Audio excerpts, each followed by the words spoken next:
Brexit, EU have shown their true colors with says host. Sign up for latest news plus tips to save money and the environment. Subscribe. When you subscribe we will use the information you provide to send you these newsletters. Sometimes they'll include recommendations for other related newsletters or services. Our privacy notice explains more about how we use your data and your rights. You can unsubscribe at any. Lord Adonis attended a pro-EU meeting last night, after vowing to return to the EU where Britain finally cut ties with the European Union at the start of this year after turbulent negotiations with the Brussels bloc. Boris Johnson delivered on his pledge to get Brexit done and secured a trade pact with the European Union on Christmas, but, just weeks after the started on its independent path away from the bloc, Europhile and Labour peer Lord Adonis has called for closer ties with Brussels. Unable to accept Britain's historic decision to leave the European Union back in 2016, Lord Adonis has repeatedly demanded another referendum to try to reverse the democratic pulse of 74 million Britons.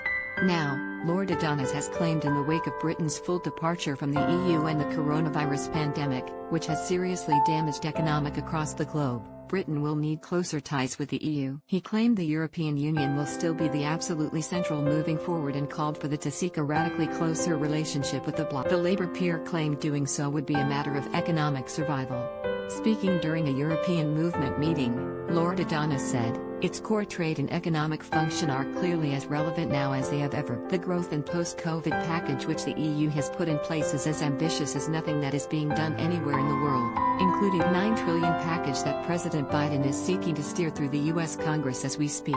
And, as we come out of COVID, it's my view that the European Union will still be the absolutely central, continent-wide institution in terms of steering Europe's economies and nations post, and we will need to seek a closer and I hope radically closer, before too long, relationship trending as a matter of economic survival as much as ideological preference." Before the European movement meeting, Lord Adonis wrote on Twitter, "About to start a European movement meeting on Britain after Brexit and COVID-19. Enormous challenges, but we will get through them and ultimately get Britain back into the European Union where we belong." The European Movement campaign vows to hold Boris Johnson to account and adds, "Now that we have left the EU, join the largest pro-European organization in the and become a part of the European community." But, any demands for to rejoin the European Union could fall on deaf ears according to polling guru Sir John Court. Writing for the What It Thinks website last week following recent opinion polls, he said, "A consistent body of evidence is emerging that some Remain supporters would not vote in favor of reversing Brexit even though they would still prefer Britain to be part of. To that extent, there is an apparent acceptance on their part that Brexit is done. However, it is evidently only a minority of Remain voters, perhaps numbering no more than 1 in 8, who, moreover, even when we take their views into account, voters as a whole still emerge as being almost equally divided between those who would like to be back inside the EU and those who would not. Brexit must focus trade on CPTPP regions," says Habib. It comes as that has been one of the hardest hit nations across the globe from the coronavirus pandemic with around 4 million cases and over 115 deaths from the virus. But, Britain is a leading nation in vaccinating the population, and on Thursday Boris Johnson announced over 5 million people have now had a first dose of a COVID vaccine.